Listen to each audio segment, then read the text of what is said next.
Hello everyone, আসসালামু আলাইকুম। This is Farhad. Welcome to my channel. আশা করি যে যেখানে আছেন আল্লাহর অশেষ রহমতে অনেক অনেক ভালো আছেন।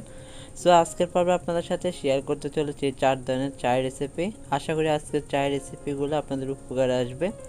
প্রথমে এখানে আমি একটি চায়ের পাতিলের মধ্যে নিয়ে নিচ্ছি 4 কাপ পানি। আজকের চাটা আমি মেজারমেন্ট কাপে তৈরি করছি। আপনারা চাইলে আপনাদের ঘরে যে চায়ের কাপ আছে সে চায়ের কাপ মেপেও এই চাটা তৈরি করতে পারেন।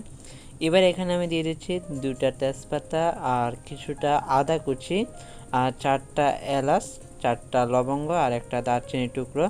আপনারা চাইলে এখানে তুলসী পাতা, গোলমরিচ ব্যবহার করতে পারেন। অবশ্যই সেটা আপনাদের পছন্দ অনুযায়ী মশলা ব্যবহার করবেন।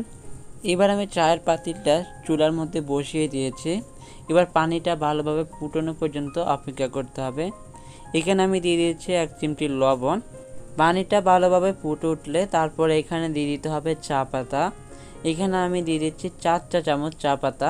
আপনারা যদি কড়া করে লিগার খান তাহলে এখানে আপনারা চা পাতা আর বাড়িয়ে দিতে পারেন। এবার চা পাতা দেওয়ার পর আবারও কিছুক্ষণ নেড়ে চেড়ে কষিয়ে নিতে হবে চাটাকে। চায়ের লিগারটা পারফেক্টভাবে তৈরি হয়ে গেলে এবার এখানে আমি চাটা পরিবেশন করতে চলে আসব।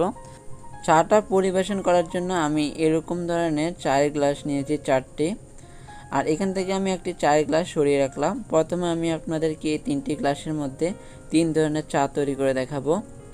এবার আমি চায়ের লিগারটা এই গ্লাস 3টার মধ্যে নিয়ে নিচ্ছি আর বাকি 1 কাপ চাটা আমি পরে তৈরি করে দেখাবো।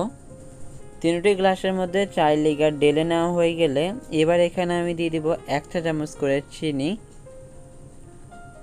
অবশ্যই চিনিটা আপনাদের উপর ডিপেন্ড করবে আপনারা কেমন মিষ্টি খান। এবার একটি গ্লাসের মধ্যে দিয়ে দিচ্ছি 1 চা চামচ লেবুর রস আর আরেকটি গ্লাসের মধ্যে দিয়ে দিচ্ছি 1 চা চামচ মালটার রস। এবার এখানে একটা চামচ দিয়ে এগুলোকে মিশিয়ে নেব।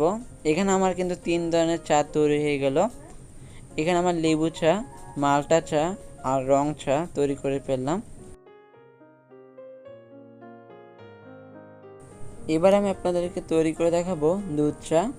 এবার একটা গ্লাসের মধ্যে আমি নিয়ে নিচ্ছি 2 চা চামচ পাউডারের দুধ, 1 চা চামচ চিনি আর নিয়ে নিচ্ছি তৈরি করে রাখা চায়ের লিকার। এবার একটা চামচ দিয়ে নেড়ে চেড়ে মিশিয়ে নিলে তৈরি হয়ে যাবে দুধ চা। আশা করি আজকে 4টি চায়ের রেসিপি আপনাদের কাছে ভালো লেগেছে। আর চা তো অবশ্যই সবাই তৈরি করতে পারেন। আশা করি আজকে 4টি চায়ের রেসিপি আপনাদের উপকারে আসবে। আর রেসিপি ভালো লাগলে অবশ্যই কমেন্ট করে জানাবেন। আজকে তাহলে এখানে বিদায় নিচ্ছি। আপনারা সবাই ভালো থাকবেন, সবাই সবার জন্য দোয়া করবেন। আল্লাহ হাফেজ।